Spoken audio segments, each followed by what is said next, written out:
خب به نام خدا دوستان، مبحث مقدماتی درسمون رو که در مورد کلیات صنعت نفت و گاز هست رو انشالله در خدمتون هستیم.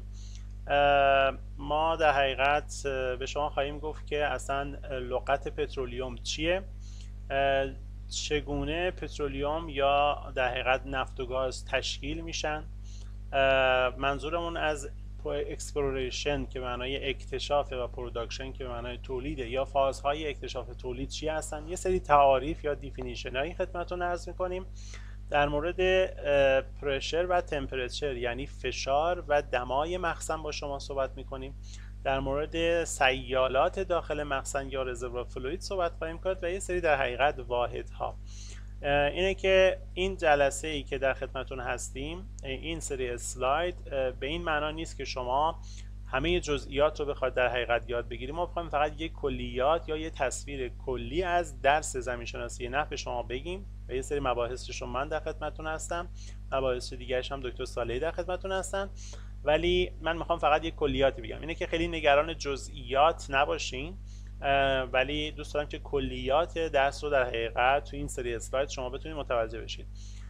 یه آشپزخونه ای ما اینجا داریم و میخوایم به شما بگیم که شما کم و بیش تو آشپزخونه تعداد زیادی از موادی که شما دست میذارید روش، خیلی اینا در حقیقت از مشتقات نفت و گاز ساخته شدن. مثلا از رنگ دیوار که پینت هست در حقیقت از مشتقات نفت و گازه، یا در حقیقت پرده هایی که اینجا آویزون هست میتونه از مشتقات نفت و گاز باشه یا همون کرتینا. کودای شیمیایی که شما پای گلدونایی که در حقیقت توی آشپزخونه‌تون هست، این کودای شیمیایی یا فرتیلایزرها در حقیقت میتونه از مشتقات نفت و گاز باشه. شمعی که اینجا هست یا کندل در حقیقت میتونه از مشتقات نفت و گاز باشه. مواد شوینده یا دیترجنت ها در حقیقت از مشتقات نفت و گاز باشه. فرش زیر پای این دوستان که به عنوان سینتتیک راک ها هستن یا فرش های مصنوعی از مشتقات نفت و گاز میتونه باشه. و دمپایی و کفشی که در حقیقت پای این دوستان هست، یا سیدی که داخل این ضبط صوت هست، بطری پلاستیکی که اینجا هست از در حقیقت جوهر داخل این خودکار، از فیلمی که روی این دوربین هست و از ویتامین هایی که اینجا هست، اکثر اینها در حقیقت میتونن مشتقات نفت و گاز باشن. بنابراین این اسلاید به راحتی و به سرعت میتونه به شما این امر رو نشون بده که چقدر در حقیقت نفت و گاز واسه ما مهم است و این فقط داخل یه آشپزخونه است. شما میدونید که میتونه خیلی پیشرفت در حقیقت ماورای این باشه کاربرد مشتقات نفت و گاز در زندگی روزمره ما. حالا اینکه این پترولیوم چی جوری تشکیل میشه یا اصلا چی هست، تو این اسلاید ما در حقیقت میخوایم به زبان ساده به شما بگیم که پترولیوم که حالا عکسش هم در حقیقت اینجا نشون داده، میخوایم بگیم که چی هست.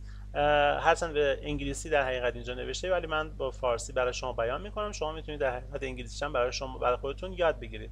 یه ترکیب پیچیده‌ای هست از هیدروکربن هایی که توی نفت به صورت طبیعی اتفاق میافتند یا تشکیل میشن. بنابراین یه ترکیب پیچیده‌ای از هیدروکربن هایی هستن که به صورت طبیعی در داخل سنگ تشکیل میشن و میتونند از گاز باشن تا جامد. بنابراین شما میتونید گاز داشته باشید، مایع داشته باشید و حتی جامد که به صورت قیر مانند هست. گاز طبیعی هم که در حقیقت مطمئنا تو لوله های نفت و گاز دیدید و گاز مایع هم که توی سیلندرهای در حقیقت گاز دیدین. بنابراین میتونه رنج این در حقیقت هیدروکربن های طبیعی که داخل سنگ ها تشکیل میشه میتونه هم جامد باشه، هم مایع باشه و هم گاز باشه. و قسمت عمدهش از همونطور که از اسمش هم مشخصه میگیم هیدروکربن، یعنی از عنصر هیدروژن و کربن تشکیل شده. ضمن این که میتونه ناخالصی ها یا ایمپیوریتی هایی داشته باشه و اون ناخالصی ها اکثرا سولفور هستن، اکسیژن هستن و نیتروژن هستن و به صورت NSO نشونش میدیم. Nش واسه نیتروژن، Sش واسه گوگرد و O واسه اکسیژن. بنابراین قسمت عمده هیدروکربن یعنی هیدروژن به اضافه کربن، ناخالصی ها تحت عنوان NSO شناخته میشن و تغییرات قابل ملاحظه‌ای هم در رنگش هست، در وزنش هست، در حقیقت بو و میزان سولفور و در حقیقت ویسکازیته یا گرانروی این مشتقات نفت و گاز میتونه باشه. بنابراین این به صورت تعریف کلی از پترولیوم هست که تو این اسلاید انشالله شما تونستید برداشت بکنید ازش. حالا اینکه چگونه این پترولیوم تشکیل میشه یا فرمیشنش چجوری اتفاق میفته، این شکل به صورت کلی داره میگه که تو 5 مرحله 1 و 2 و 3 و 4 و 5 این پترولیوم شما تشکیل میشه، فرم پیدا میکنه و بعدا شما میتونید استخراجش بکنید، اکتشافش بکنید و بعدا استخراجش بکنید. تو مرحله اولش در حقیقت همون مرحله است که موجودات ریزی که تحت عنوان دیاتومه ها یا پلانکتون هایی ما میشناسیم به مرور زمان در حقیقت وقتی که مردند در حقیقت کف دریا انباشته میشن و بعد از هزاران سال در حقیقت بر اساس فشار در حقیقت به سنگ تبدیل میشن تو مرحله دوم و داخل سنگ در حقیقت اینا به صورت مواد ارگانیکی ذخیره میشن. پس بنابراین این مواد ارگانیکی که بعد از مرگشون کف دریا نهشته شدند همراه با گلولای کف دریا به سنگ تبدیل میشن و گلولای کف دریا به سنگ تبدیل میشه. این مواد ارگانیکی داخل خلل و فرج اون سنگ ها باقی میمونن و تو مرحله سوم و چهارم و پنجم جزئیاتی هست که حالا چجوری تشکیل میشن، محل تشکیلشون چجوریه و سنگای مربوط به سنگ مادر، سنگ مخزن و پوش سنگ در حقیقت تو مرحله 3 و 4 و 5 شکل میگیره که ما میام الان کلیاتش رو تو اسلاید بعدی برای شما کلیاتش رو توضیح خواهیم داد. ولی تو این شکل میخوام ببینید که تو 5 مرحله هست تشکیل مخازن نفت و گاز، ولی ما الان جزئیاتش رو تو اسلاید بعدی میگیم. استپ اول یا همون مرحله اولش تحت عنوان مرحله در حقیقت انرژی کپچر. قبلا در حقیقت این باور بوده که دایناسورها مثلا به عنوان یا موجودات دایناسورها بعد از مرگ و میرشون میتونن منبع ایجاد در حقیقت نفت و گاز باشن یا پترولیوم باشن، ولی امروزه ثابت شده که موجودات بسیار ریزی به نام دیاتومه ها یا پلانکتون ها موجودات بسیار ریزی هستن که بعد از مرگ و میرشون در حقیقت منبع ایجاد مواد ارگانیکی هستن که منجر به تشکیل نفت و گاز میشه. این مرحله اول بود.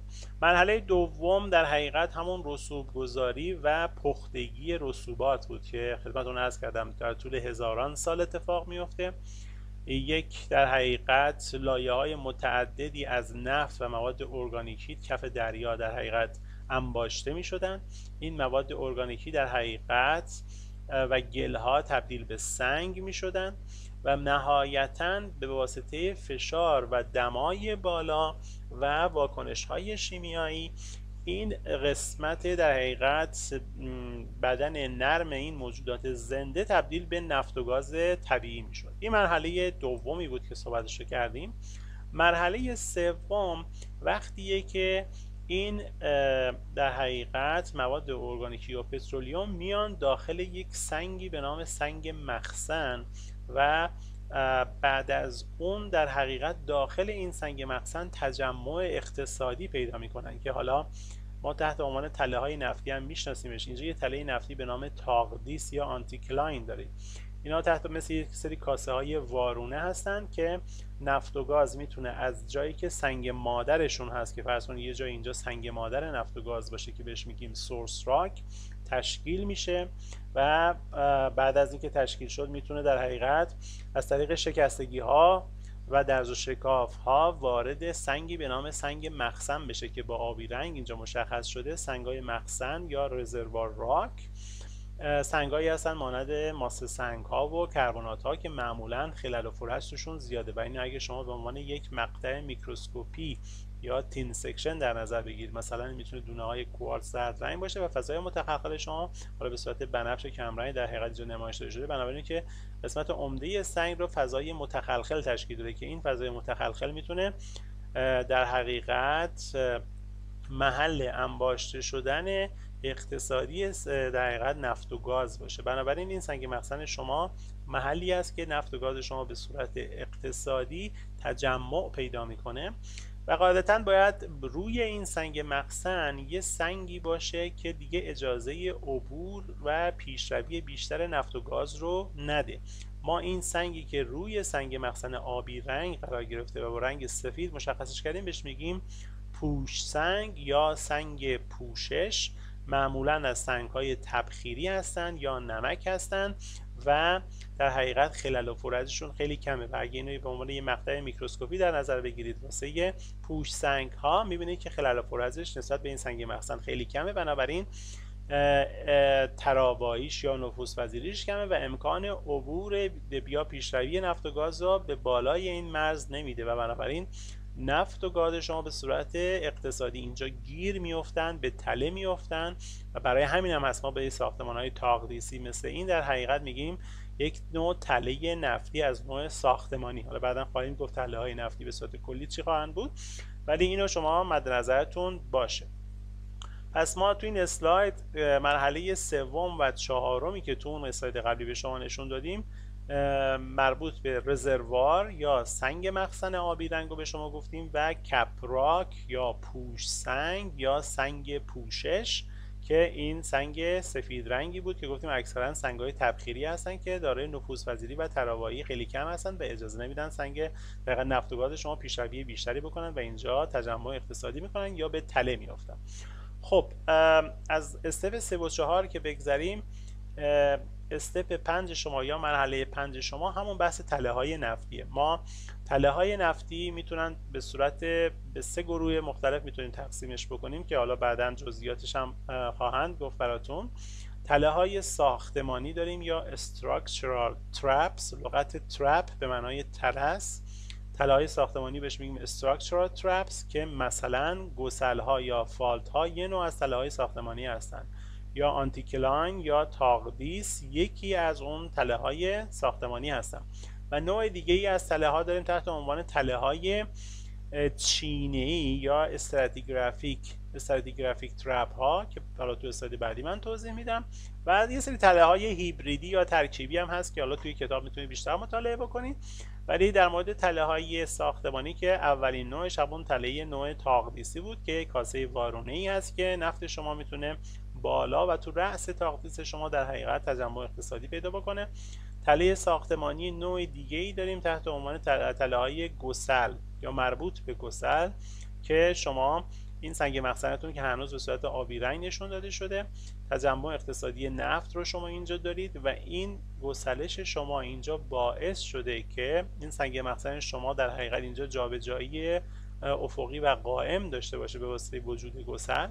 ضمن این که این گسل شما میتونه در حقیقت قابلیت در حقیقت نفوذپذیری سیالاتش صفر باشه یا این گسل شما تحت عنوان گسل‌های سیل شناختاری میشه، بنابراین نفت شما دیگه قابلیت تحرکش رو از این سمت گسل به اون سمت گسل از دست میده، بنابراین نفت شما اینجا به تله میافته چون نمیتونه از این سمت گسل به اون سمت گسل حرکت بکنه به واسطه اینکه این گسل شما یک گسل سیل هست و به واسطه حالا موادی که توی سطح گسلش هست و سطح گسلش رو پرش کرده، درز شکاف مربوط به سطح گسل رو پر کرده، مواد دانه‌ریزی هستن که اجازه عبور سیالات رو نمیده، بنابراین نفت شما به تله میافته. از بالا توسط یه سنگ مثلا تبخیری میتونه به تله بیفته، از سمت چپ هم در حقیقت میتونه به واسطه این گسل به تله بیفته، بنابراین شما یک در حقیقت تله نفتی از نوع گسل یا تله ساختمانی داره. نوع دیگه از تله‌های ساختمانی گنبدهای نمکی هستند یا سالت دوم ها هستند که این گنبدهای نمکی هم بازم به واسطه اینکه میدونید که گنبد نمکی معمولا وزن مخصوصش از رسوبات اطرافش کمتره، به واسطه همین میتونه گنبدهای نمکی بیان بالا و تو دل رسوبات در حقیقت نفوذ بکنن. این گنبد نمکی یا دوم یا سالت دوم رو اینجا شما به رنگ سفید میبینید و بازم سنگ مخزنتون رو به صورت آبی رنگ میبینید. این بار بازم تجمع اقتصادی نفت رو شما اینجا میبینید که این بار در حقیقت این سنگ نمک یا سالت در حقیقت به عنوان یه سنگ پوشش یا پوش سنگ عمل کرده و باعث میشه که نفت و گاز شما دیگه اینجا نتونه پیشروی داشته باشه داخل دل نمک، چون نمک میدونید که نفوذپذیری یا تراواییش خیلی کمه، بنابراین اجازه ورود رو نمیده اینجا. پس نفت شما تله در حقیقت تله شما تله ای از نوع سنگ نمک خواهد بود یا سالتش خواهد بود و شما میتونید تجمع اقتصادی نفت و گاز رو توی این سنگ مخزن داشته باشید با استفاده از تله های مربوط به گنبدهای نمکی. و حالا تا اینجا در حقیقت تله های نوع ساختمانی من خدمتتون عرض کردم. تله های نوع چینه‌ای یا استراتیگرافیک ترپ ها به این ترتیب هستن که شما فرض بکنید که یه رودخونه ای دارید و این رودخونه شما در حقیقت مواجه، حالا انواع اقسام رسوبات با خودش داره و توی حاشیه های رودخونه معمولاً سندها یا ماسه سنگ‌های یا سندبارها تشکیل میشن. توی این حاشیه رودخونه در حقیقت سندبارهای زرد رنگ رو دارید که با رنگ زرد مشخص شده، ولی از حاشیه رودخونه که دور میشه در حقیقت شما بیشتر گلولای دارید یا مات فلت ها رو دارین و وقتی که به مرور زمان این رودخونه میاد تغییر مسیر میده، مثلا میاد این مسیرش رو کاملا عوض میکنه و این دفعه از اینجا رد میشه بعد از گذشت مدت ها زمان طولانی، این در حقیقت سندبارها یا توده های ماسه سنگی که اینجا الان با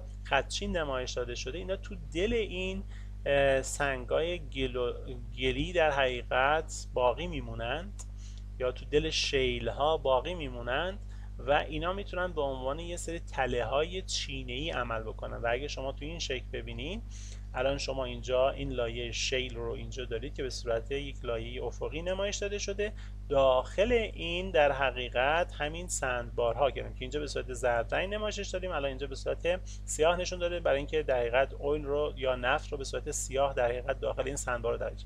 بنابراین می‌بینید که اینجا دیگه بحثی از اون سیستم در حقیقت سنگ پوشش و سنگ مخزن و اینا به نوع دیگه ای مطرحه. چرا؟ چون دیگه شما الان تله از نوع ساختمانی مثل در حقیقت گسل یا گنبد نمکی یا تاقدیس ندارید، صرفا این نفت اینجا به تله افتاده به واسطه این که در حقیقت اطرافش سنگی است به نام شیل و این سنگ شیل تخلخل و تراوایش در حقیقت تخلخل مفیدش خیلی پایینه، تراوایش بی نهایت کمه، بنابراین نفت اینجا به تله میفته و امکان پیشروی داخل این شیل رو نداره، بنابراین نفت شما داخل این نوع تله از نوع چینه‌ای یا استراتیگرافیک به تله افتاده. پس این مبحث تله های نفتی که گفتم خدمتتون به دو نوع به سه نوع کلی میشه تقسیمش کرد: تله های ساختمانی، تله های چینه‌ای و تله های هیبریدی، که حالا تله های هیبرید رو که ترکیبی از تله های ساختمانی و استراتیگرافیک هستن بیشتر خودتون میتونید تو کتاب معرفی کنید. گفتم قصد ما امروز نیست که جزئیات رو به شما بگیم، بیشتر کلیات رو میخوایم بگیم خدمتتون. و مبحث بعدی ما در حقیقت اینه که جزئیات یک مخزن رو شما بتونید بهتر بشناسید. حالا ما برای سادگی کار یک مخزن از نوع تاقدیسی رو برای شما در نظر گرفتیم. اینجا میبینید که یک تاقدیس رو شما دارید، یک سنگ مادر نفتی که میتونه شیل باشه با خدچین نمایشش دادیم یا بهش میگیم سورس راک یا سنگ مادر اینجا شما دارید، یه سنگ پوشش یا پوش سنگ یا کپ راک یا سیل شما اینجا داریم و یه سنگ مخزن که حالا میتونه مثلا یه ماسه سنگ باشه که با دونه های خیلی ریز اومده نشون داره. این وسطیه در حقیقت میتونه سنگ مخزن شما باشه. پس به ترتیب از پایین سنگ مادر، سنگ مخزن و پوش سنگ یا سنگ پوشش یا کپ راک، سورس راک، رزروار راک و کپ راک. خب ببینیم در داخل حالا این به لغات انگلیسی هم یاد بگیرید، سیل یا ترپ یا کپ راک شما اینجا قرار گرفته. توی این سنگ مخزن شما میتونید سه قسمت داشته باشید در حقیقت. شما میتونید یک ستون از گاز این بالا داشته باشید چون گاز سبکتره از همه سیارات داخل یک مخزن شما، بنابراین این بالای بالا میسته، بنابراین بهش این گاز کپ یا ستون گاز شما. اینجا در حقیقت ستون نفت شما قرار میگیره چون نفت شما یکم سبکتر از در حقیقت گاز شماست، ببخشید خیلی سبکتر از گاز شما، زیر در حقیقت ستون گاز شما قرار میگیره، بهش میگیم ستون نفت یا اویل کالم. و بعد از اون در حقیقت اینجا شما سطح تماس نفت و گاز رو دارید که ما بهش میگیم گاز اویل کانتک یا با لغت GOC نمایشش میدیم. اینجا شما ستون آب رو دارید که واتر کالم در حقیقت بهش میگن یا اکوفر هم بهش میگن. این ستون آب، خب آب غالبا سنگین‌تر از نفت و گازه، بنابراین این زیر قرار گرفته و این هم میشه سطح تماس نفت و آب شما. پس این شد سطح تماس نفت و آب شما یا واتر اویل کانتک WOC نمایشش میدیم. خب حالا معمولا از لغات اوریجینال استفاده شده اینجا، اوریجینال گس اول کانتکت، اوریجینال واتر اول کانتکت، به این دلیله که این سطوح سطح تماس سیالاتی که شما اینجا میبینید میتونه با گذر زمان تغییر بکنه. چرا؟ چون ممکنه مثلا من بیام یک در حقیقت چاه اینجا حفر بکنم تو قسمت ستون در حقیقت نفتم و شروع بکنم به تولید نفت، یا بیام اینجا یه چاهی حفر بکنم توی گز کپم و شروع کنم به تولید در حقیقت گاز، یا حتی میتونم بیام تزریق انجام بدم داخل ستون گازم، میتونم بیام گاز تزریق بکنم برای اینکه نفت بیشتری بتونم تولید بکنم، یا میتونم داخل ستون آبم بیام آب تزریق بکنم برای اینکه نفت و گاز بیشتری تولید بکنم. بنابراین این سطوح سیالات میتونه با گذر زمان بالا پایین بشه، سطح تماس در حقیقت گاز و نفت و سطح تماس در حقیقت نفت و آب میتونه با گذر زمان تغییر بکنه. بنابراین از لغت اوریجینال استفاده میکنیم، یعنی اون سطح تماس اولیه اینجا منظورش هست، ولی با گذشت زمان میتونه تغییر بکنه. ضمن اینکه در نظر داشته باشید توی مقصد ممکنه شما اصلا نفت نداشته باشید، بنابراین گاز میاد مستقیما روی آب میشینه، یا یه مقصدی شما میتونید اصلا گاز نداشته باشید، بنابراین نفت مستقیما روی آب همینجوری میشینه، بنابراین گز کپ دیگه وجود نخواهد داشت. اینا در حقیقت حالا جزئیاتی که میتونیم در موردش بعدا صحبت کنیم. پس به طور کلی شما یک گز کپ دارید و اینجا ستون نفتتون رو دارید و اینجا ستون آب. معمولا آب رو با آبی نمایش میدن، نفت رو معمولا حالا یا با قرمز یا با معمولا با سبز نمایش میدن، گاز رو خیلی وقتا با زرد نشون میدن ولی اکثر مواقع با قرمز هم نمایش میدن. این کلیاتی بود که در مورد یک مخزن شما بدونید. و ضمن اینکه ما وقتی که در مورد یک مخزن صحبت میکنیم باید بدونید که یک مخزن در حقیقت میتونه چی داشته باشه؟ میتونه فشار داشته باشه و دما داشته باشه. بنابراین اگه من بیام این محور رو محور در حقیقت فشار در نظر بگیرم و این محور رو محور دما در نظر بگیرم، در حقیقت میتونم بگم این نقطه 0 و 0 یعنی دمای 0 و فشار 0، یا میتونم این نقطه رو دما و فشار در حقیقت سطح زمین در نظر بگیرم. بنابراین مخزن شما یه نقطه اینجا مثل اینجا قرار میگیره. چرا؟ چون در حقیقت اگه فقط بخواید دما رو چک بکنید، دمای سطح زمین به اضافه یه دمایی میشه بستگی به عمق مخزن شما و نهایتا این مقدار میشه دمای مخزن شما. و اگه بخواید محور فشار رو در نظر بگیرید، فشار سطح زمین شما که معمولا فشار اتمسفر در نظر میگیریم به اضافه یک فشاری میشه که بسته به عمق مخزن شما هی فشار بیشتر میشه و نهایتا این نقطه میشه چی؟ میزان فشار مخزن شما. بنابراین از فشار مخزن میایم تا اینجا، از دمای مخزن هم میایم اینجا، همدیگر رو این دو تا خط یه جایی قطع میکنن و این نقطه میشه نقطه فشار و دمای مخزن شما.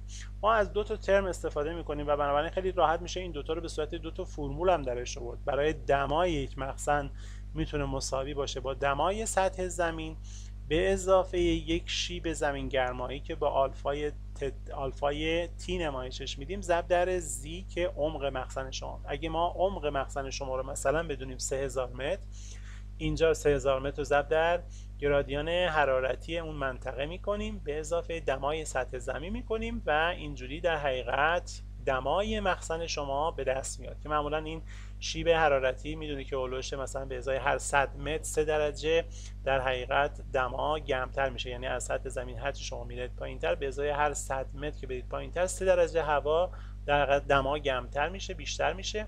بنابراین این شیب زمین گرمایی یا گرادیان حرارتی آلفا تی هست که تو هر منطقه بستگی به لیتولوژی و زمین شناسیش هم متفاوت خواهد بود. این در مورد دما. ضمن اینکه شما میتونید پس این فرمول رو دقیقاً میتونید انطباقش بدید اینجا. دمایی که توی این نقطه به تی به دست آوردید حاصل جمع تی سرفیسه که اینجاست به اضافه این مقدار که این مقدار همون آلفای تی ضرب در زی میشه. این در حقیقت یه موضوعی که توی تست‌های کارشناسی ارشد هم خیلی زیاد سوال میشه. حالا ما بعداً ان شاءالله چند نمونه سوال هم برای شما مطرح میکنیم. بریم سراغ فشار. فشار مخزن هم در حقیقت میتونه چی باشه؟ فشار مخزن هم میتونه در حقیقت مجموع فشار سطحی باشه به اضافه فشار مربوط به گرادیان فشار ضرب در عمق مخزن. بنابراین فشار مخزن توی فشار سطح زمین پی سرفیس به اضافه این مقدار میشه که این مقدار همون حاصل ضرب گرادیان فشار ضرب در عمق مخزن. بنابراین هرچه عمق مخزن بیشتر باشه در حقیقت فشار مخزن بیشتره، هرچه عمق مخزن بیشتر باشه در حقیقت دمای مخزن هم بیشتر. اینو به صورت کلی در مورد دما و فشار یک مخزن شما فعلا داشته باشید تا وارد جزئیاتش بشیم. روی بحث فشار یک مخزن این محور داره در حقیقت فشار رو نشون میده بر اساس PSI، واحد فشار PSI یا همون پوند بر اینچ مربع یا پوند اسکوئر اینچه، و این در حقیقت محور عمودی شما داره عمق رو نشون میده، عمق منفی 6000 منفی 7000 منفی 8000 منفی 9000، یعنی شما دارید مرتبا عمقتون بیشتر میشه. این صفر در حقیقت اینجا مربوط به محور فشار اینجا. بنابراین میبینید که تعداد زیادی از مخازن رو شما در نظر گرفتید. هر نقطه اینجا در حقیقت یه مخزنه و این مخازن در حقیقت فشارهای متعددی داشتند، متفاوتی داشتند، ولی وقتی که اومدن یه خطی بهش فید کردن دیدن همشون در حقیقت روی یه خط قرار میگیرن و مرتبا با افزایش فشار داره چی میشه؟ با افزایش عمق در حقیقت داره فشار مخازن متعدد زیاد میشه. یعنی هر مخزنی که عمقش بیشتر بوده فشارش بیشتر بوده، همون چیزی بود که ما انتظار داشتیم. بنابراین همون زی که تو فرمول صفحه قبلم تو اسلاید قبلم خدمتتون عرض کردم عمق مخزن، گرادیان فشار مخزن، گرادیان فشاری یا ژو پرشر گرادیان بهش میگن، که معمولا با عدد 433 صدم PSI به ازای هر فوت، یعنی هر فوت که ما بریم زیر زمین مقدار 43 صدم یا 433 هزارم PSI به فشار مخازن هی مرتبا اضافه میشه. حالا این عدد از کجا میاد؟ در حقیقت همون رابطه رو جی اچ که چگالی ضرب در جی شتاب جاذبه زمین میشه. بنابراین گرادیان فشاری یا ژو پرشر گرادیان همون حاصل ضرب چگالی ضرب در شتاب جاذبه زمین یا جی، و اینو در حقیقت میتونیم به پر فوت یا در حقیقت در واحد متر یا فوت بیانش بکنیم. میدونید که یک فوت تقریبا روش 30 سانتی متره، هر 3 خورده فوت در حقیقت میشه 1 متر، ولی خیلی وقتا توی واحدهای مربوط به میادین نفت و گاز، صنعت نفت و گاز از این واحدها استفاده میکنن به جای واحدهای سیستم SI. خب پس این کلیات شما در نظر داشته باشید تا تو این انیمیشن اینجا شاید ما بتونیم مبحث مربوط به فشار یه مخزن رو بیشتر برای شما بازش بکنیم. فرض بکنید که اینجا سطح زمینه و اینجا در حقیقت اون پوش سنگ مخزن شماست و از سطح زمین فرض بکنید که حالا مثلا نزولات جوی میتونن بیان وارد در حقیقت سنگ‌های مختلف بشن و یه ستون در حقیقت برای شما ستون آب رو بسازن و این ستون آب همون اکوفر یا ستون آبی بود که تو مخزن ما گفتیم موجوده. حالا توی مورد خاص ما داریم اینجا فرض میکنیم که نزولات جوی که از سطح زمین دارن وارد میشن در حقیقت بتونن ستون آب شما رو، مخزن آب شما رو تشکیل بدن. اینجا در حقیقت میشه سطح تماس نفت و آب شما، اینجا ستون نفت شماست و اینجا میشه سطح تماس گاز و نفت شما و اینجا میشه گاز شما که با زرد رنگ نمایشش میدیم و اینجا میشه پوش سنگ شما یا سنگ پوشش شما. بنابراین اگه ما بیایم محور فشار رو بر اساس عمق ترسیمش بکنیم، اینجا در حقیقت میشه صفر فشاری. چرا؟ نسبت یا فشار سطحی که چون سطح زمین رو فرض کردیم اینجا باشه، درسته؟ و اینجا داره مرتبا داره عمق زیاد میشه. خب نکته شما باید دریافت بکنید اینه که اگه ما فشار این ستون آب رو بخوایم حساب بکنیم کافیه که در حقیقت تو هر عمقی هستیم بگیم که چگالی این آب در حقیقت ضرب در شتاب جاذبه زمین ضرب در این ارتفاع میشه دیگه، درسته؟ بنابراین رو جی که در حقیقت روی واتر یا چگالی آب ضرب در جی شتاب جاذبه زمینی میشه گرادیان فشار مربوط به این ستون آبی که شما اینجا دارید. خب این ستون آب رو در حقیقت به عنوان یه خط راست در حقیقت یا گرادیان فشار در نظر بگیریم، ولی تو سطح تماس نفت و آب در حقیقت یه اتفاق دیگه میفته و اینجا در حقیقت ستون گرادیان فشاری شما متفاوت میشه تو ستون نفت شما. چرا؟ چون اینجا شما باید چگالی نفت رو ضرب در شتاب جاذبه زمین بکنید روی اویل، یعنی آر او که گذاشتیم به معنای چگالی نفته. بنابراین اینجا سطح تماس نفت و آب شما میشه یا واتر اول کانتکت شما میشه این در حقیقت گرادیان فشار با این شیوه خودش ادامه پیدا میکنه که در حقیقت عدد کوچکتری میشه نسبت به چگالی آب ضرب در جی میشه، این گرادیان کوچکتر میشه و بعد از اون توی نقطه‌ای مجددا این گرادیان عوض میشه یا شیب این خط عوض میشه. علتش چیه؟ به واسه اینکه شما به سطح تماس نفت و گاز میرسید، بنابراین بازم شیب این خط شما در حقیقت عدد کوچکتری نشون میده به واسه اینکه چگالی گاز شما از چگالی نفت شما کمتره. همونجوری که اینجا چگالی نفت شما از آب کمتر بود، بنابراین میزان حاصل ضرب روی او شما ضرب در جی شما از روی W ضرب در جی شما کمتر میشه. و در حقیقت این نقطه کیک پوینت شماست که توی در حقیقت پوشتنگ شما یک کیک پوینتی دارید. یعنی چه؟ یعنی که فشار شما که از روی در حقیقت ستون آبتون دارید میاد یهویی به شدت افزایش پیدا میکنه و میرسید به این نقطه کیک پوینتی شما اینجا خواهید داشت. بنابراین اینم نوع دیگه ای هست از طرز نمایش فشار مخزن. حالا در واقعیت اینجا فشارهای زیادی نسبت به عمق اومدن مخازن عمده‌ای رو اومدن فشارش رو ترسیم کردن. هر کدوم از این نقاط داره فشار رو واسه مخازن مختلف توی عمق‌های مختلف داره نشون میده. این خطی که به صورت پررنگ اینجا نشون داده شده در حقیقت مربوط به فشار چیه؟ فشار نرمال یا همون فشار هیدروستاتیکه که یک مخزن ستون آب میتونه به صورت نرمال داشته باشه. اگه برگردیم به این اسلاید، این خطی که اینجا ترسیم شده در حقیقت فشار نرمال رو نشون میده، یعنی فشار هیدروستاتیک رو نشون میده. فرض بر اینه که کل ستون آب در حقیقت شما داشته باشید، بنابراین فقط کافیه چگالی آب رو بدونید، ضرب در جی بکنید و این خط رو بتونید ترسیمش بکنید. بنابراین این خطی که اینجا اومده ترسیم شده در حقیقت فشار نرمال یا هیدروستاتیک مربوط به مخازن رو داره نشون میده، فرض بر اینکه فقط شما ستون آب داشته باشین. خط دومی در حقیقت اینجا ترسیم شده که ما تا الان در موردش صحبت نکردیم، ولی در حقیقت خط مربوط به فشار سنگ هاست. ما همونجور که ستون آب شما در حقیقت فشار داره، میتونیم به جای اینکه چگالی آب رو ضرب در جی بکنیم، چگالی سنگ ها یا ستون سنگ شناسیتون رو چگالیش رو در حقیقت ضرب در جی بکنید. با افزایش عمق هرچی در حقیقت زیاد میشه، در حقیقت حجم عمق شما بیشتر میشه، این ستون در حقیقت هم در حقیقت داره فشارش بیشتر میشه. بنابراین این گرادیان مربوط به گرادیان ستون سنگ شماست. درست شد؟ و نقاط در حقیقت بین این دو تا گرادیان قرار میگیرن، یعنی ستون آب شما اینجا قرار گرفت، ستون سنگ شما گرادیانش اینجا قرار گرفت و همه نقاط اندازه‌گیری شده از مخازن شما توی در حقیقت عمقای متفاوت بین این دو تا ستون قرار گرفتن. طبیعی هم هست، چون این مخازن شما یا آب هستن که اکثرشون میفتن روی این خط یا نزدیک به این خط، یا این مخازن شما فشارشون خیلی میره بالا، یعنی فشار سیالات درون منفذیشون یا میره بالا و نهایتا میتونه به این خط نزدیک بشه ولی هیچ موقع به این خط نمیرسه. علتش چیه؟ چون اگه این فشار به این خط برسه، مثل اینه که در حقیقت مخزن شما داره منفجر میشه، چون فشار سیالات شما نمیتونه از فشار سنگ شما بیشتر بشه، چون دیگه این مخزنی وجود خارجی نخواهد داشت، این مخزن میترکه به قول حالا ساده بخوایم بگیم.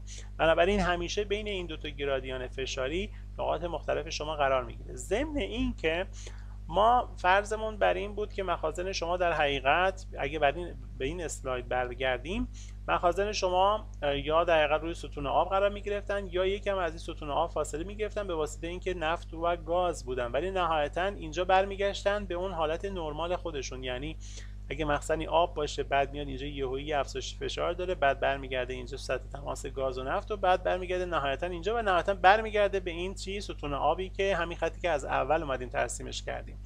اگه مخازن شما فشارشون نرمال باشه، ولی خیلی از مخازن ما فشار نرمال هیدروستاتیکی ندارن و فشار غیر نرمال یا غیر هیدروستاتیکی دارن و میبینید که دیگه این مخازنی که اینجا فشار داشتن بر نگشتن بیان به این فشار هیدروستاتیک نرمال که این خط برگردن و از این خط دارن فاصله میگیرن. بنابراین خیلی از مخازن ما مخازنی هستن که فشار غیر نرمال یا غیر هیدروستاتیک دارن و از این خط هیدروستاتیکی فاصله میگیرن. دو دلیل پس پیدا شد به واسطه اینکه ما چه وقتی از این خط فاصله میگیریم. یکی دلیلش وجود نفت و گاز بود، یکی هم دلیلش به واسطه اینکه مخازن شما قسمت عمدهشون فشارشون از فشار نرمالی که ما فکر میکنیم باید باشه بیشتر هست به دلایل مختلف. بنابراین این نقاط در حقیقت اینجا قرار میگیرن. بنابراین میشه اونجا یه خطی که ترسیم کرده میخواد بگه که این میتونه حالا پوش مربوط به مقادیر غیر نرمال یا آب نرمال فشاره. اینم من توصیه میکنم که این اسلاید مهمیه و اسلاید قبلی، این دو تا اسلاید رو تو کتابتون بیشتر در حقیقت مطالعه بکنید و حالا جلسات بعد واسه رفع اشکال میتونید بیشتر در موردش صحبت بکنید. خب در مورد حرارت مخزن یا تمپرچر مخزن هم یکم صحبت بکنیم. حرارت مخزن در حقیقت یا همون بحث گرادیان حرارتی یا شیب زمینگرمایی یا ژئوترمال گرادیان بود که عددش میتونه 1/100 فوت ببخشید فارنهایت بعد درجه بر فوت باشه که حالا میتونیم اینا در حقیقت درجه سانتیگراد به متر تبدیلش بکنیم یا انواع اقسام واحدهای دیگه میتونیم تبدیلش بکنیم، مهم نیست. ولی حالا اینجا یه سری در حقیقت مخازن نفت و گاز رو که اکثرا توی آمریکا هستند و توی کانادا هستند رو اومده در حقیقت با هم دیگه مقایسه کرده. درجه فارنهایت به ازای هر 100 فوت در حقیقت اومده این اعداد رو با هم دیگه مقایسه کردن که رنج متفاوتی هستند. خدمتتون عرض کردم این شیب زمینگرمایی بسته به اینکه منطقه شما زمین شناسیش چجوری باشه میتونه شیب زمینگرماییش کاملا با هم دیگه متفاوت باشه. در مورد اینکه چه سیالاتی داخل مخازن شما هستند که یه بحث عمده‌ای هست که توی فصل دوم باید هم مطالعه بکنید کتابو، هم من یه سری اسلاید کامل دارم، دکتر صالحی هم در حقیقت یه سری اسلاید کامل دارن که روی سیالات مخزن برای شما صحبت خواهند کرد. ما به طور کلی میتونیم بگیم که 6 کلاس مختلف از سیالات داخل در حقیقت مخازن نفت و گاز شما میتونه موجود باشه که از سنگین به سبک اگه بخوایم تقسیمش بکنیم، نفت سنگین یا نفت مرده هیوی اویل یا دد اویل، نفت سنگین یا نفت مرده است. بعد از اون نفت سیاه یا بلک اویل، بعد نفت فرار یا ولتایل اویل رو داریم.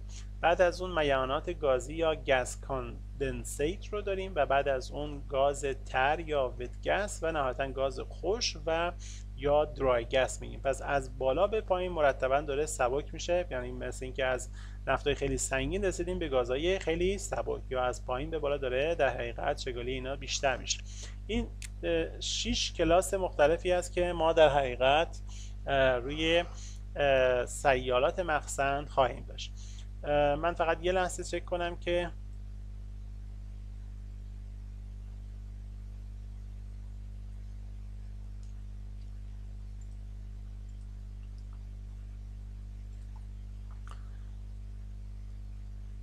بله من موضوع ادامه میدم. پس این کلاس های مختلف مربوط به مایعات موجود در مخزن ما بودن. خب این که حالا سوال پیش میاد که این مایعات یا سیالات مختلف توی مخازن ما چجوری تشکیل میشن؟ چرا بعضی وقتا توی مخزن ما گاز تر داریم، بعضی وقتا توی مخزن میانات گازی داریم، بعضی وقتا توی یک مخزن نفت سنگین داریم؟ این بستگی داره به اینکه مخزن شما تو چه عمقی باشه، تو چه فشار و حرارتی باشه، مواد ارگانیکی شما چقدر حالت پختگی پیدا کرده باشن و به قول معروف مچوریشن یا میزان پختگیشون چقدر باشه.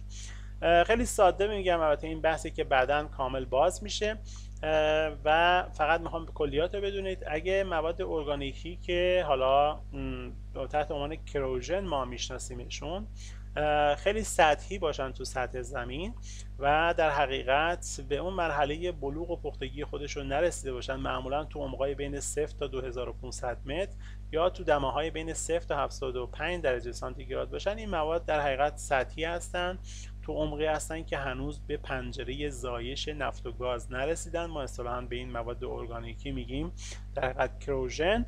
و بعد از اون هرچی که عمق و درجه حرارت بیشتر میشه، میزان پختگی این در حقیقت مواد ارگانیکی میتونه بیشتر بشه. مثلا اگه تو عمق بین 2500 متر تا 5000 متر باشیم یا تو درجه حرارت 75 تا 150 درجه سانتیگراد باشیم، بهش میگیم اصطلاحاً این پنجره رو بهش میگیم پنجره زایش نفت و گاز، زایش نفت. و شما میتونید نفت داشته باشید، یعنی کروژن شما میتونه به هیدروکربن از نوع نفت تبدیل بشه. حالا نفت‌های مختلف هم بازم پنجره‌های متفاوتی از لحاظ دما خواهند داشت، ولی به صورت صورت کلی من میخوام بیان کنم، وارد جزئیات نمیخوام بشم.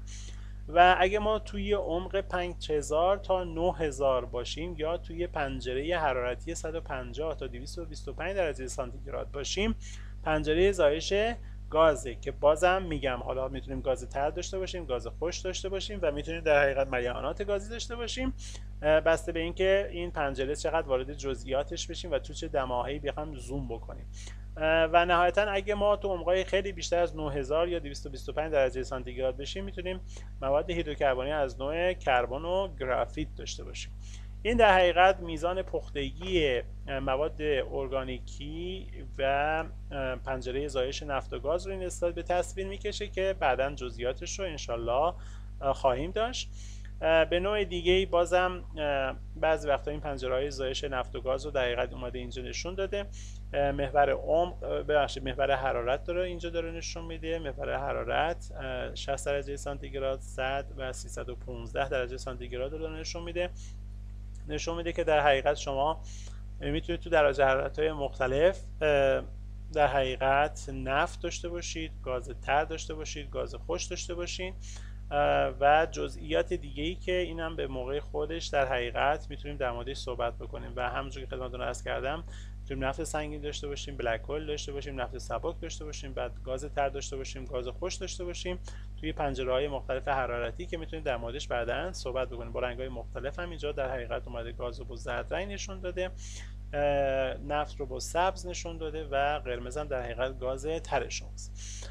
خب توی صنعت نفت و گاز دیسیپلین های متفاوتی وجود دارند و در حقیقت شغل‌ها و پیشه های مختلفی وجود دارند و اینو در حقیقت به صورت کلی ما می‌خوایم توی این استاد برای شما بیان کنیم. مثلا توی صنعت نفت و گاز شما افرادی برای در حقیقت دیسیپلین ژئولوژی دارید یا ژئوشیمی یا ژئوکیمیستری دارید، افرادی هستن که توی بخش ژئوفیزیک صنعت نفت و گاز کار میکنن، افرادی هستن که تو بحث حفاری یا دریلینگ کار میکنن، تو بحث تکمیل چاه یا ول کامپلیشن کار میکنن، افرادی هستن که تو بخش پتروفیزیک ببخشید ولاگین یا نمودارهای چاهی درون چاهی و بحث ارزیابی سازن یا فرمیشن اوالیویشن کار میکنن، افرادی هستن تحت عنوان مهندس مخزن یا رزروار انجینیر، افرادی هستن تحت عنوان پروداکشن انجینیر یا مهندسین تولید و افرادی هستن تحت عنوان مهندسین شیمی یا کمیکال انجینیرینگ. حالا ما سعی می‌کنیم به صورت خیلی کلی در حقیقت اینا رو برای شما بیانش بکنیم، ضمن اینکه توی صنعت نفت و گاز یک فیلد یا میدان نفت و گاز میتونه از لحاظ زمانی در حقیقت فرآیندهای مختلفی درش انجام بشه. مثلا ما میتونیم فاز اکتشاف رو داشته باشیم، این فاز اکتشاف در حقیقت اکسپلوریشن فیز ما اسمش رو گذاشتیم، یا فاز دیسکاوری، اپریزال، فاز اوالیویشن یا ارزیابی نامگذاری میشه، فاز توسعه یا دیولپمنت فیلد شماست، فاز تولید شماست و نهایتا فاز دیکامیشن یا فاز اباندمنت شماست که در حقیقت شما اون مقصد نفت و گاز رو ترکش میکنید. پس از چرخه در حقیقت حیاتی یک فیلد نفت و گاز یا میدان نفت و گازی با اکتشاف شروع میشه، بعد فاز ارزیابیشه، از فاز توسعه شه و نهایتاً به تولید میرسه و بعد از اینکه چندین سال تولید کرد در حقیقت شما به دلایلی که دیگه اقتصادی نیست تولید نفت و گاز از اون مخزن میتونید در حقیقت اون مخزن رو ترکش بکنید که فاز دیکامیشن یا فاز اباندمنت بهش میگن.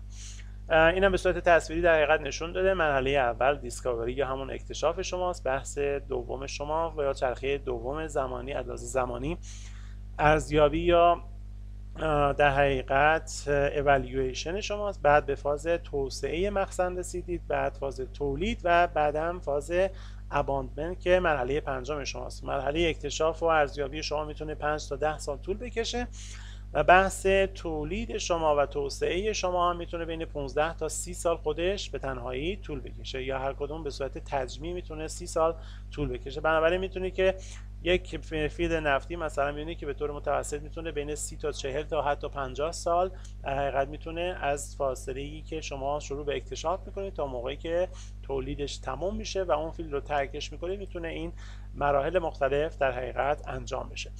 توی مرحله اکتشاف خب قاعدتا شما سراغ این هستید که ببینید که این تجمع اقتصادی نفت و گاز شما کجا هست. بنابراین شروع میکنید با استفاده از ابزار اکتشافی که حالا مثلا یکیش میتونه ژئوفیزیک باشه و حالا به کمک ژئولوژی و ژئوشیمی شما در حقیقت سعی میکنید به تصویر بکشید یا این مدل زمین شناسی تهیه بکنید و بر اساس اون مدلتون شروع بکنید به در حقیقت حفاری و نهایتا شما با حفاری میرسید به تجمع اقتصادی نفت و گاز و شما در حقیقت اولین مرحله رو در حقیقت اینجا طی کردید، فاز اکتشافیه.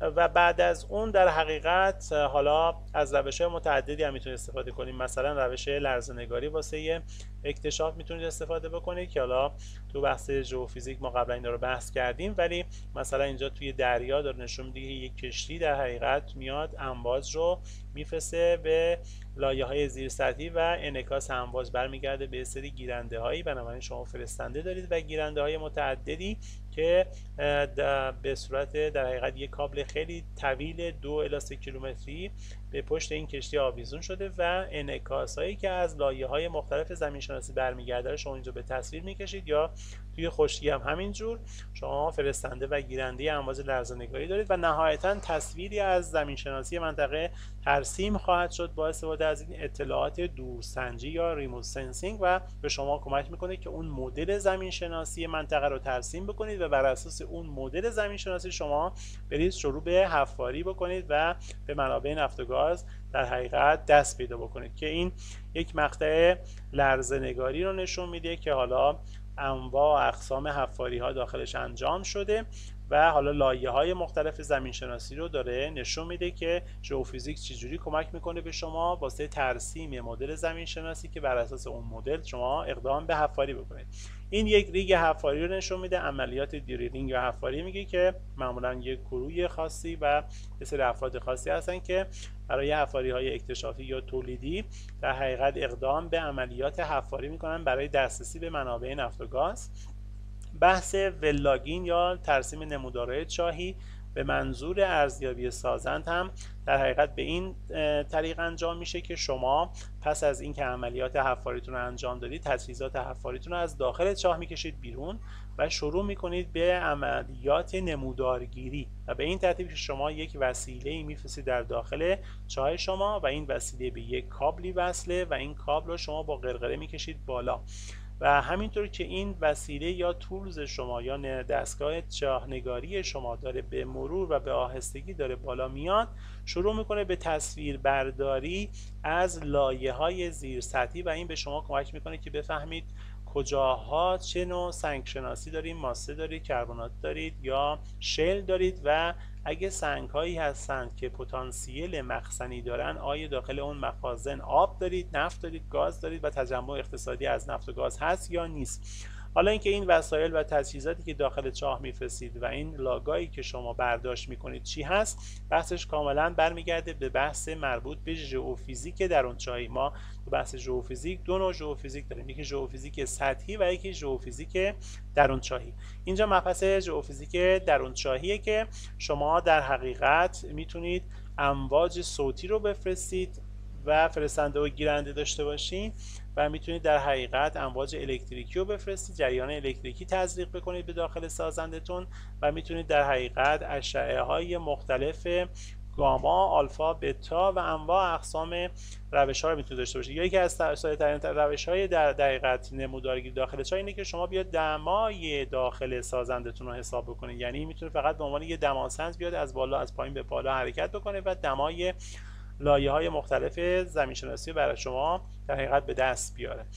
ضمن اینکه ما از داخل چاهی که حفاری کردیم میتونیم نمونه سیال بگیریم یا فلوید سامپل بگیریم، میتونیم مغزه های حفاری یا کور میتونیم برداشت بکنیم، اون مغزه های حفاری هم میتونیم بیاریم به سطح چاه، به سطح زمین و بیام تجزیه تحلیل روش انجام بدیم. سنگ شناسی ها رو میتونیم از روی مغزه های حفاری در حقیقت استنباط بکنیم، حتی میتونیم میزان تخلخل و تراوحی سنگ های مختلف رو میتونیم از روی مغزه های حفاری هم برداشت کنیم. بنابراین مجموعه ای از داده های مختلف رو ما داخل چاه برداشت میکنیم. ضمن اینکه روی سطح زمین هم ما میتونیم که اطلاعاتی از رخنمون ها و آوتکرپ ها میتونیم داشته باشیم و داخل چاه هم که میتونیم مغزهای حفاری داشته باشیم، نمونه های سنگ و سیال داشته باشیم که نمونه های سنگ رو به عنوان کور یا مغزه حفاری ما میشناسیمش. و نهایتا تجزیه بعد از اینکه نمودارهای درونشاهی و مغزهای حفاری و نمونه های سیال رو شما برداشت کردین، میتونید بیاد همه اینا رو کنار هم بذارید و تجزیه تحلیلش بکنید که همون بحث فورمیشن اوالیویشن یا ارزیابی سازنده، که نهایتا شما با تفسیر همه این داده های مغزهای حفاری و لاگ‌های درونشاهی و نمونه های سیال میتونید بیاین یه ستون چینه شناسی ترسیم بکنید که مشخص بشه که تو هر عمقی این محور شما محور عمق خواهد بود، تو هر عمقی شما چه میزان مثلا ماس سنگ دارید، چه میزان شیل دارید و از این ماس سنگ شما چه میزانش حاوی گازه، چه میزانش حاوی نفته و چه میزان آب دارید شما. بنابراین شما میتونید میزان تخلخل و تراوایی سازندهای مستعد مخزنیتون رو پیدا بکنید، ضمن اینکه میتونید میزان اشباع شدگی از آب و نفت و گاز رو پیدا بکنید که این مبحث مربوط به چاهنگاری که انشالله با جزئیات انشالله در خدمتتون خواهیم بود.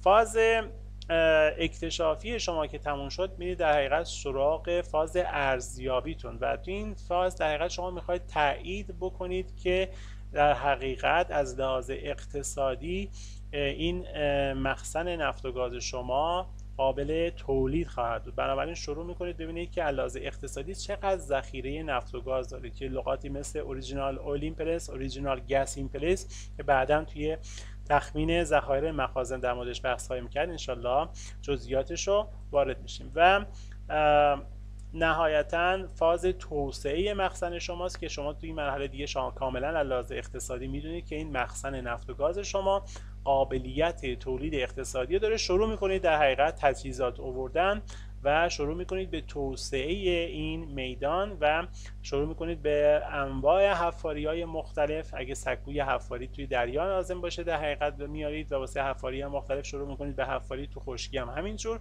بعد شروع میکنید با انواع اقسام چاهای انحرافی، چاهای افقی، چاهای عمودی، انواع اقسام چاها و تجهیزات رو در حقیقت حفر میکنید و شروع میکنید به توسعه این مخزن و بعد از اون میرسیم به فاز تولید.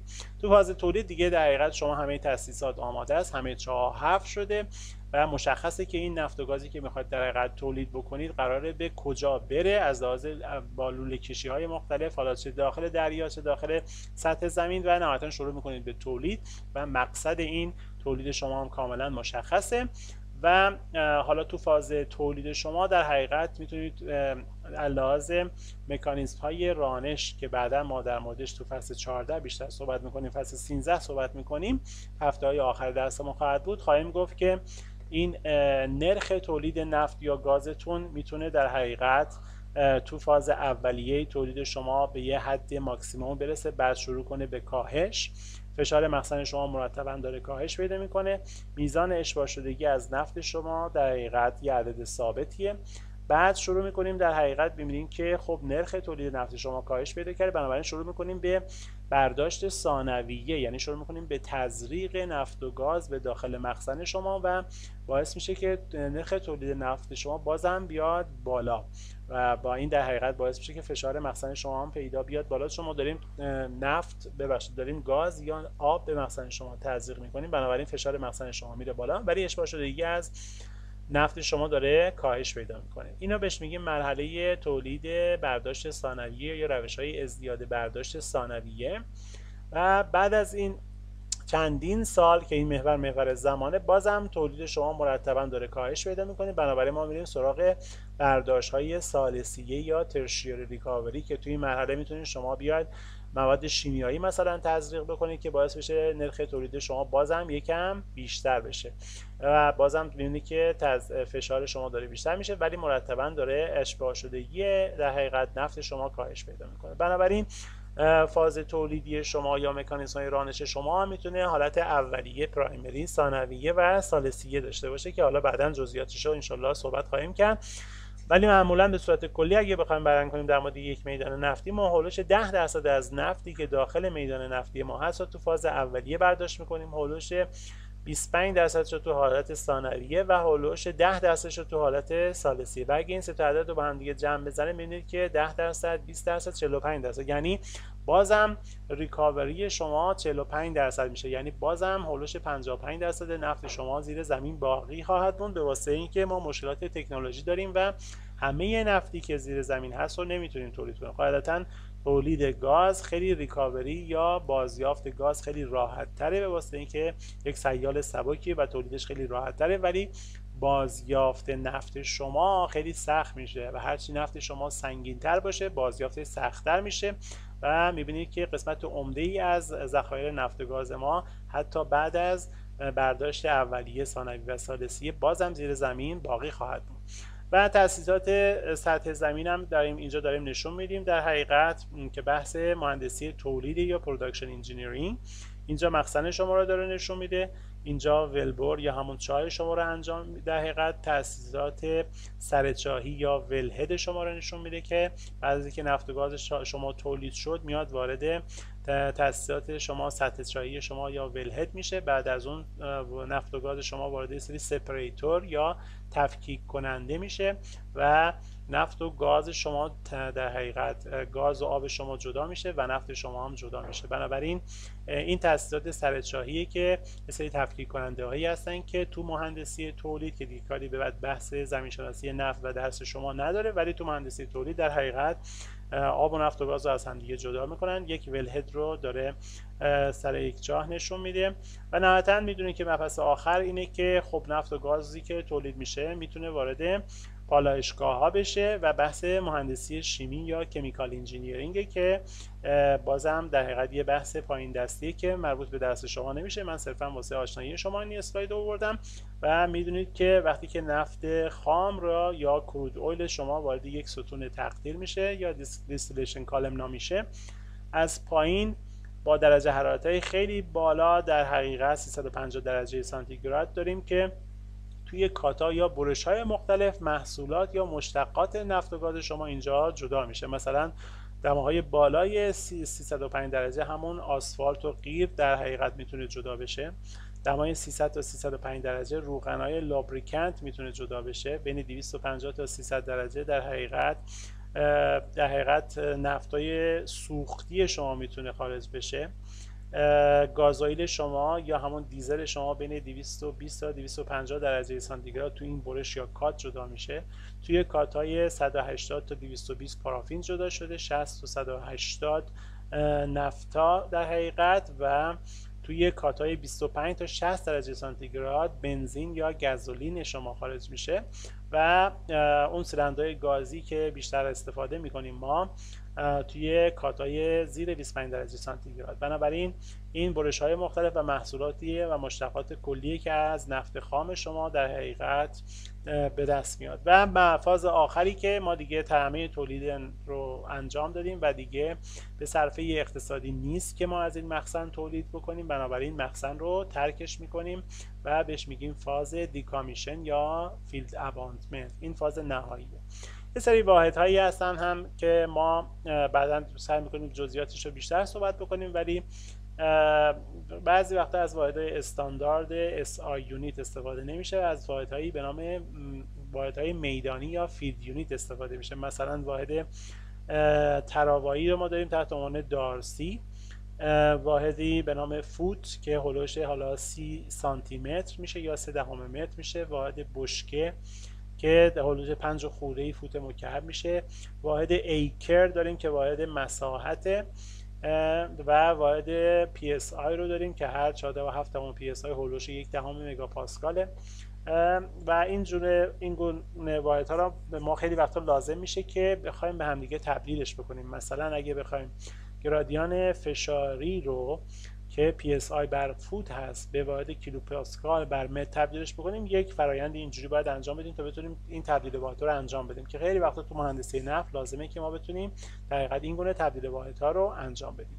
این کلیاتی بود که امروز من میخواستم خدمتتون عرض بکنم در مورد مباحث مقدماتی نفت و گاز و بازم تکرار میکنم که ما امروز وارد جزئیات نشدیم، تصویر کلی رو به شما دادیم و بیشتر قصدمون بر این بود که شما این تصویر کلی از مقدمات صنعت نفت و گاز و به خصوص تاکید بیشتر روی زمین شناسی نفت رو شما یاد بگیرید. نگران اینکه جزئیات رو متوجه نشده باشید نباشید، چون ما جزئیات رو قراره به تفصیل توی فصل‌های آینده و هفته‌های آینده خدمتتون عرض بکنیم. خیلی ممنون. خدا نگهدار.